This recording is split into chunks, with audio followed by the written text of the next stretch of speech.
Hey guys, it's Michelle Pippin with Women Who Wow, the premier coaching and mentoring platform for the seriously driven woman entrepreneur. If that is you, I want you to join us. So message me m.me/Women Who Wow. Today, we're talking about filling your coaching practice with paying clients, meaning actual clients, right? And I've been in this kind of series. It's free content on our website, but today I wrote about why coaches need to walk away from the complimentary coaching session model in order to fill their practice with more coaches in a month, with more clients in a month. It's so rude when someone calls when I'm live streaming, right? Anyway, so you can fill your practice with more clients in a month than you did in the previous year, but you've got to walk away from the complimentary coaching session.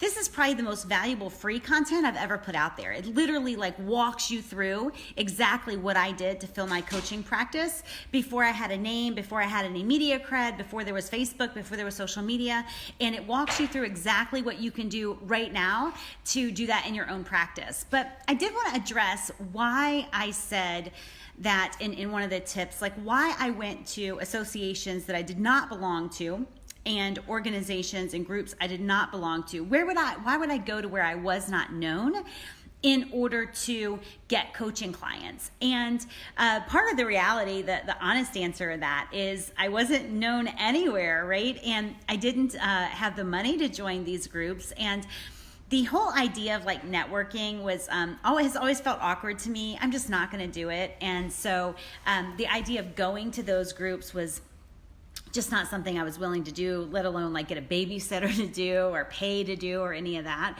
And so, one aspect of it was I wasn't known anywhere. So of course I had to go where I wasn't known in order to get coaching clients. It's the only option I had.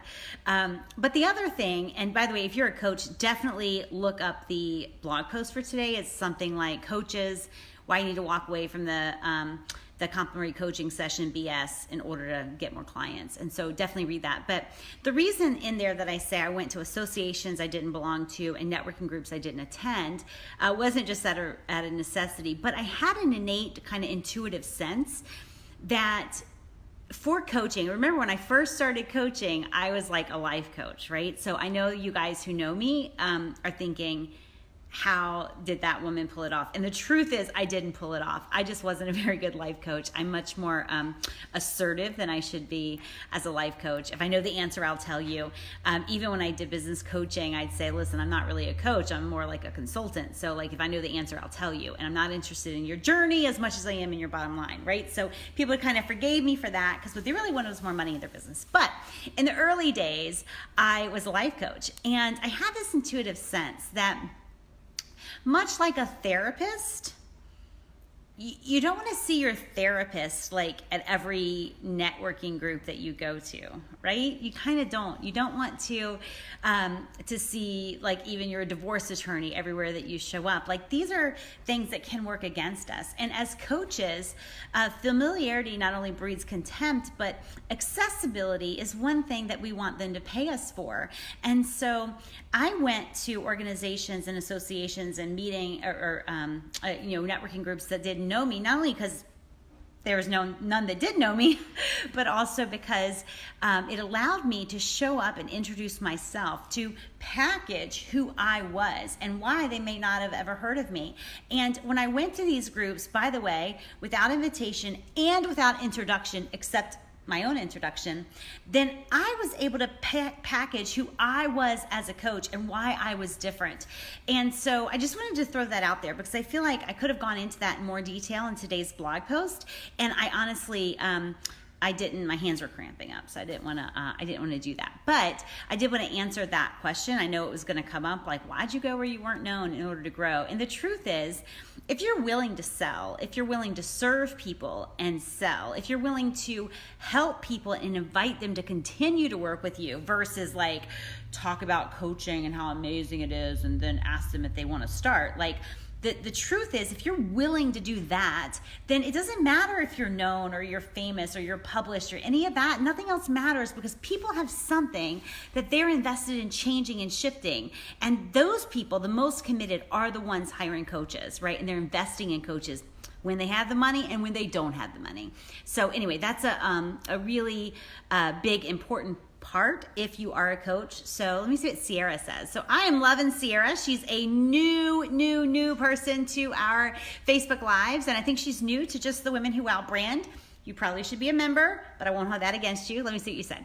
The blog post is perfect. You're one of the only people in our industry advocating this. I totally agree. And so if you are part of any like coaching network or coaching chapter, Sierra, please let them know that I'm available to come in and speak. This is something I'm really excited and passionate about. And it is something that very few people are teaching. And it's also something that even after I teach it, it does take a lot of boldness and courage in order to implement it, right? Anytime that you are going against industry norms, it feels, it just feels like you're exposing yourself maybe a little too much, but I'm telling you, it's the exact thing you need to do. In fact, in my, what used to be called 6 months to 6 figures, or 6 figures in 6 months, what used to be called that, and then the, also the Birthing an Empire program, the Enterprising Experts program, which is what it used to be called, all basically the same stuff. But one of the first things that I had people do was I had them write out a list of industry norms, right? The things that everyone in their industry did, whether they were legally compelled to do it or, whatever. And one of the best things that I told them they could do is go through that list of industry norms and then make a mark on the ones that you decide to defy, right? If you want to stand out, you can't fit in, right? If you're going to stand out in your industry, you can't afford to fit in with everybody else by following those industry norms. So I just wanted to do this. I'm actually heading out to meet with one of our members for lunch. I'm super excited about that. And I will be back again, not tomorrow, because tomorrow is Saturday. I might actually come back tomorrow. My husband is going to be volunteering tomorrow, and I don't know where my kids are going to be. So if I'm home alone, then I might come live and maybe take some questions. If you have any questions for me, definitely message me, m.me/womenwhowow. And Naked is here. Naked. It is 4 weeks to learn how to package your secret sauce.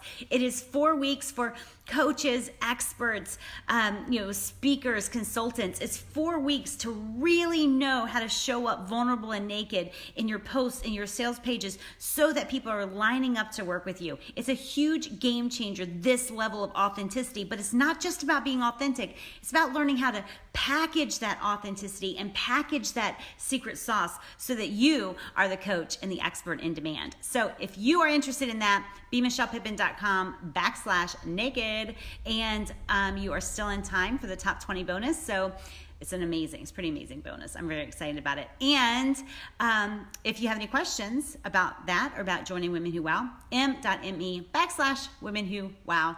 I'll talk with you later. Bye, guys.